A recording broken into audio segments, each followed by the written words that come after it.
Hello class, my name is Jacob Knopf, and today I'm going to be giving a presentation on the famous artist known as Leonardo da Vinci. I chose him because I'm a nerd who grew up watching TV shows like the Ninja Turtles, and one of the Ninja Turtles, the blue one, is actually named after Leonardo da Vinci, and so yeah, that's one of the reasons I chose him. So let's get into it. Leonardo da Vinci, he is a famous artist known for his incredibly accurate human paintings. He was born in Venice, Italy on April 15th, 1452, and he died on May 2nd, 1519. His death was believed to be caused by a stroke, and after it, he was buried at the chapel of Saint Hubert in France. So, how did he become such a great artist? Well, it began when he was only 14 years old, when he began a 9-year long apprenticeship under the artist known as Andrea del Verrocchio. Sorry I butchered that pronunciation, but yeah, that's his name. Um, in those 9 years, he learned a bunch of things. He learned about how to draw better, how to paint better, and a bunch of other things. Um, Yeah, so another fun fact about the guy that he learned under, Verrocchio, he was actually taught by another all-time famous artist, Donatello, who is also another Ninja Turtle, in case you needed to know. But yeah, so Leonardo under Verrocchio worked alongside and sketched with him in many times throughout their 9 years in their studio. And actually, they did a couple paintings together. Like, they somehow, through scientific tracing of the paint, they have concluded that Leonardo actually drew a couple of the figures in Verrocchio's work. So, because of how good Leonardo is at drawing uh, human faces and bodies and stuff, that Verrocchio saw that and actually had him draw in a couple of his own paintings. But so that is where he began to draw and paint and become very good, is under um, Verrocchio. But he didn't stay with him forever. He only stayed for him for 9 years. So after that, Leonardo left and created his own studio, and he did a lot of paintings there as well.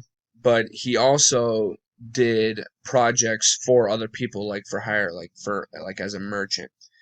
And he did it in many different places, but all were mainly in Milan and Venice and Florence. He would mainly paint for rich people or churches, or like the Duke, so people just who had enough money to pay him. And yeah, that's where he learned how to paint. He was very good at it. Obviously, we're still talking about him almost 500 years or over 500 years later. So yeah, move on. So Leonardo was a very smart man who took painting very seriously. Not only did he paint for fun, but he was also very particular about how he painted. He almost took a mathematical or scientific approach to it, measuring out things to make sure that everything was proportional. And because of that, I think that's why a lot of his paintings are so accurate, is because he was very meticulous about how large certain things of the body were supposed to be, which leads us to the main uh, artwork that I took from Leonardo, which is figure 1.28 from our book, which is called the uh, Vit Vitruvian Man. Wow, I cannot pronounce these words today. But in this sketch, actually, it's not even a painting, it's a sketch from one of his notebooks. We see this man in a circle who is supposed to be the perfect proportional man. And Leonardo, over the top and below the sketch, actually wrote a lot of the proportions that he used in this drawing. So I'm gonna just give you a quote from it, obviously translated into English. The length of the outspread arms is equal to the height of the man. From the hairline to the bottom of the chin is 1/10 of the height of the man. From below the chin to the top of the head is 1/8 of the man. Um, and and that goes on over and over again, describing proportion after proportion of how tall this man is supposed to be, and how his height determines everything about the body, like how long his arms, his legs are, torso, and all those things, how large his head is, and so on. And this painting and these proportions have been famous, obviously, since then, and how a lot of people have gotten the proportions that they are drawing paintings hundreds of years in the future are actually based on the measurements that Leonardo established in this work.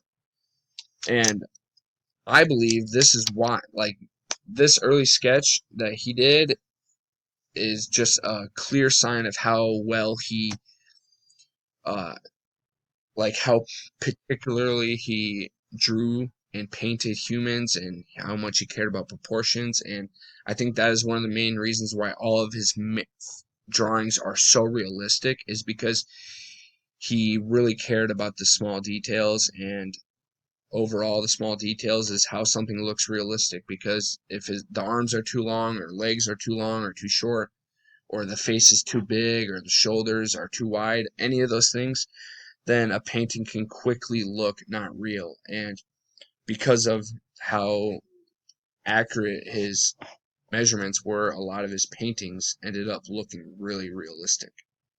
So let's move on to a couple of his other works. The first work I want to talk about is the Mona Lisa. This is probably not only his most famous painting, but arguably the most famous painting of all time.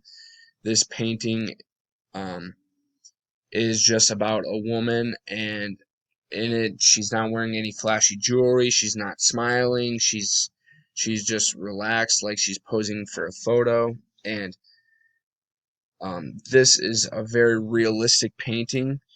Um, you know, it's almost realistic with how it's almost like she has multiple emotions and characteristics going on simultaneously, which I think is one of the reasons why this painting is so famous. Because it almost looks like she's smiling, it almost looks like she's trying not to smile. There's a bunch of things. She looks bored, but also interested. But yeah, so this is one of his most famous, probably his most famous painting of all time. The next painting is The Last Supper, which is a painting of the biblical story of Jesus talking to his disciples or apostles on the day before um, he would eventually be killed on the cross. This is where he gives, the Lord's Supper that we normally take at church. This is when Jesus did that, when he also, appealed to or told the apostles that one of them would betray him, which would eventually be Judas, and so on.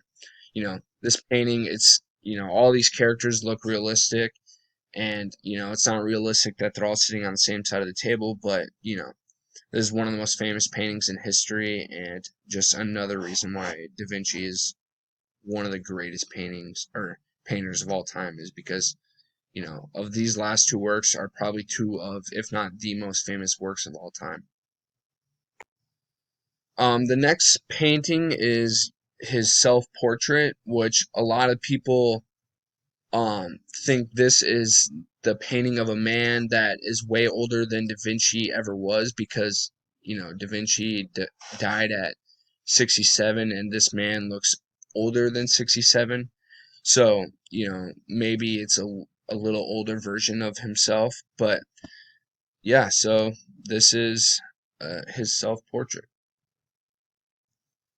This next painting, The Virgin of the Rocks, is a painting of the Holy Family, Mary and Jesus, as they met John the Baptist when Jesus was young.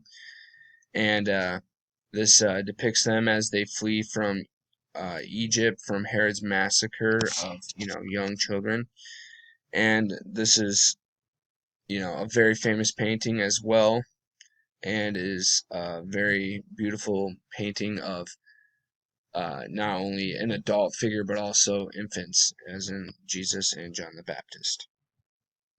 This next painting, Head of a Woman, is of a young woman, with her head tilted downwards. Her posture recalls the Virgin Mary in Leonardo's The Virgin of the Rocks, suggesting that this drawing may be served as a model for that other painting. And it's just another one of the paintings that Leonardo has of biblical stories, because he did a lot of his paintings for the church and other things like that. So this is just another one of those biblical characters in his. Leaving the biblical theme, we're actually going pretty much in the opposite direction. This painting is actually of one of his Patreon's mistresses. One of his Patreons was the Duke of Milan, and this painting is of his mistress. And, it's a very famous painting. People who know a lot more about art said that this painting is actually overpainted, which I don't really know what that means. Maybe he did too much in this painting. I'm not good enough to say. This is obviously way better than anything I could ever do, but yeah, I thought the story of this one was funny enough to include it in this presentation. This next painting I decided to include not because of how great it is or how different it is in itself. The painting, which name I'm not even going to try to pronounce, is important for the reason that this is actually the only painting of Leonardo's that is publicly displayed in the Western Hemisphere. This is actually housed in the National Gallery of Art in Washington, D.C., which, as an American, I think is pretty cool. And I also find it crazy that only one of his paintings is in the Western Hemisphere. And we're back to the Holy Family with the painting The Virgin and Child with Saint Anne, which is just another painting of Jesus and Mary and Mary's other daughter. Or no, Saint Anne, her daughter. Wow, I butchered that. But I'm too late into this presentation to restart now. But yeah, this is just another great painting, and it's another example of Leonardo focusing on biblical characters. And the final painting, Saint John the Baptist, which it's another biblical character, which is obviously a major theme of Leonardo's. But another reason why I included this one is because some people argue that this is the last painting he painted. Some people also argue that it was actually the previous painting that I went over, um, the Virgin and the Child of Saint Anne. But yeah, so another reason I included this, it might have been his last painting, and it's also just another biblical character of Saint John the Baptist. So yeah, those are all the works that I want to talk about from Leonardo. He is obviously a great painter and really good at drawing humans and facial expressions and proportions. And I think he will obviously live on as long as Earth does, because he is one of the best painters of all time. Oh yeah, this is my presentation. Here are my works cited, and have a good rest of your day. Thanks for listening.